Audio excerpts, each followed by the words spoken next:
me tekst patriotik apo diçka, ajo është e lejuar si këngë, po mos shoqërohet me instrumente muzikore. Edhe kjo është, më thonë, e lejuar, nuk vjen ndeshje me fenë islam. A ka mundësi të na tregoni cila është mesazhi i këtyre këngëve, edhe pse jeni përcaktuar pikërisht që të këndoni këngë të zhanrit folklorik? Po siç thash edhe më herët se folklori kryesisht trajton motive ose karaktere, tematika të mira të dobishme për njerëzit, ku spikatën trimëria, burrëria, ku si fëmijët ushtrohen që të mbrohet nderi, të mbrohet pragu, të mbrohet vatani. Dhe për këtë arsye zakonisht edhe si më herët folklorin e kam dashur më shumë. Kurse sa i përket motiveve që kemi trajtuar në albumin e fundit, do ta marr së pari këngën Shkurorzimi ose Ilahin, si duhet mi thon. Duke marrë parasysh se në të shumtën e rasteve ose të shumica e popullatës tonë shumë i pranishëm Shkurorzimi, ku bën dhunë familjare, ku më së shumë pasojnë fëmijët, jemi mundu me disa vargje me përshkru, që sadopak ndoshta ndikon në burrat, po them më shumë, sepse ata zakonisht janë si prijes të shkurorzimit. Ashtu e kemi edhe këngën e gurbetit. Çdo herë dhe më herët unë për motivet e gurbetit kam gëndu, sepse është një dukuri negative. Dihet se në gurbet nuk mund njeri me qenë sikur është në xhirin e vet familjar. Do të kisha cek një rast që më ka tregu një shok në Zvicër, një ndodhi që ka ndodhur për me lidhë me temën e gurbetit. Një familje kur ka shkuar në gurbet ka qenë, domethënë, ai me shoqën dhe fëmijët ka pas të veçur. Dhe di se çfarë kushte rritën fëmijët atje dhe në çfarë shkolla mësojnë. Dhe kur është rrit shembull djali i madh, ka filluar rrugën e shtremt, megjithse baba ka tentuar me dialog më marr vesh ai prap, sa kuptu, dhe në fund ai ka përdor dhunë. Edhe gjyqi ka vendos në fund që baba mos guxoj me afru 30 kilometra afër djalit vet. Domethënë, këto janë vetëm pasojat, një prej pasojave që mund të sjellë gurbeti. Ata që i kanë fëmijë të vegjël ndoshta e kanë më lehtë, mirë, po kur të rriten mos të xhanojmë këto. Pastaj kemi tematikën burrat e sotit, ku jemi mundu nëpërmjet mënyrës komike ose satirave me i përqesh disa burra që marrin rolin e gruas dhe disa gra që marrin rolin e burrave. Dhe dihet më herët që ka qenë respekti ndaj të vjetrave që sot për fat keq nuk është. Pastaj kemi këngën e Hisenagës, të cilën jemi mundu shumë me shkurtu, se ka qenë dikon 1 orë e gjys, e kemi bërë dikon 9 minuta, por sëri kemi rujt kuptimin. Aty del në shesh një mesazh që për fat keq sot pothuajse ka humb fare. Ma herët motrat tona ose vajzat shqiptare kanë pas besën si një gjatë shenjt që e kanë rujt.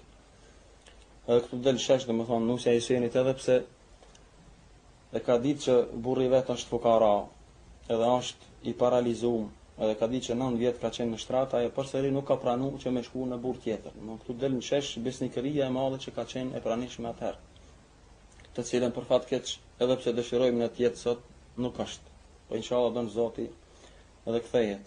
Pastaj del në shesh edhe një gjë tjetër aty, se ai që bën durim, bën sabër, në fund prap fiton, siç del domthonë edhe fundi i Senagës, që Allahu i ndihmon, ja pranon lutjen dhe e shëron Hisenin dhe përsëri ato bëhen bashkë dhe Allahu jep edhe fëmijë. Pastaj kemi këngën e Ibrahim Pashës, ku del në shesh një gjë shumë me rëndësi për popullin tonë, popullin shqiptar, që me sheku i kanë qenë të gatshëm për me luftu për këtë fe dhe kanë ndihmu këtë fe, edhe pse dikush mundohet që shqiptarët të qetë me rrënjë të ndryshme, por ajo që është e qartë. E kemi Çana Kalan për shembull, siç dihet që një numër i madh i shqiptarëve musliman kanë rrahë shahid në atë betejë për mbrojtjen e Kalas. Selman Kadria e tema të ndryshme të cilat më veç dëgjuesit shumicën për tyre i di. Ashtu kisha dashur të them në lidhje me këtë se Abu Bekri njëherë kur ka shku te shtëpia e pejgamberit sallallahu alaihi wasallam kanë dëgjuar dy vajza të vogla duke kënduar.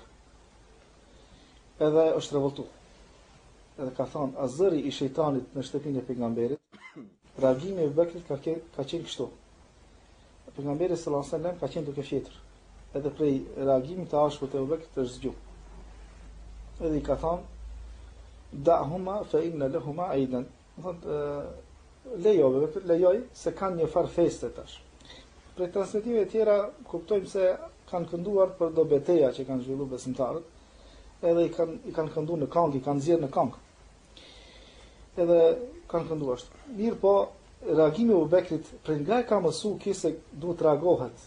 Këngëve kështu, do të thonë, të reagohet kështu në këtë mënyrë prej pejgamberit sallallahu alajhi wasallam. Mirë po, pejgamberi alayhi salatu wasalam në këtë mënyrë thotë, jo lejoj se në këtë rast ju lejohet atyre. Do të thonë nuk e kanë, do të thonë, aq rrethin e ngushtë, por ka raste që lejohet edhe të përshkruhet një betejë me poezi, me melodi.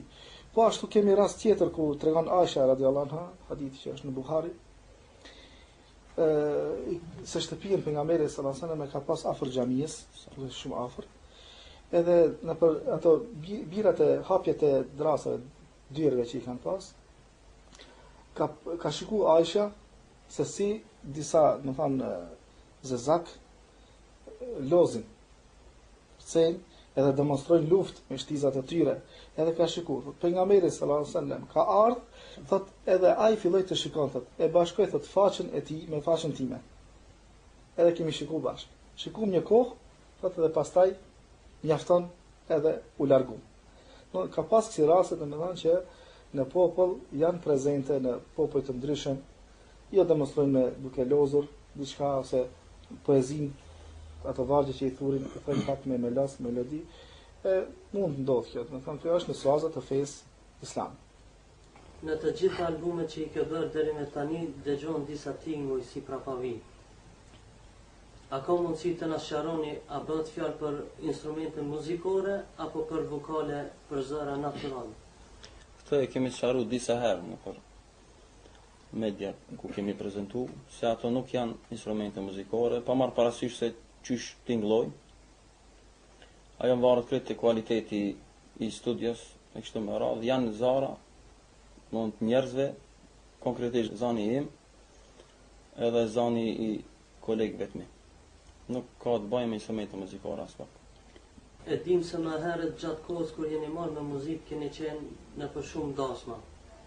Por sot, a ju thrasin ende në për dasma dhe cilat do të ishin kushtet që ju të merrni pjesë në një dasëm? Po, do më thonë, prej se jemi largu prej muzikës, neve na kanë thirrë në për dasma. Megjithëse vitet e para kemi prezentuar pa ndonjë organizim më të veçantë. Mirë po, 2 vitet e fundit e kemi formuar një grup ashtu modest që përbahet prej 4 vetave, do më thonë unë, është daja im, me të cilën këndojmë këngë folklorike, patriotike, mirë po pa instrumente muzikore. Dhe i kemi 2 hafozlerët, Gjemaili dhe Sabaudin Nuhiu, të cilët këndojnë Kur'an dhe më ndihmojnë mu në këndimin e ilahive.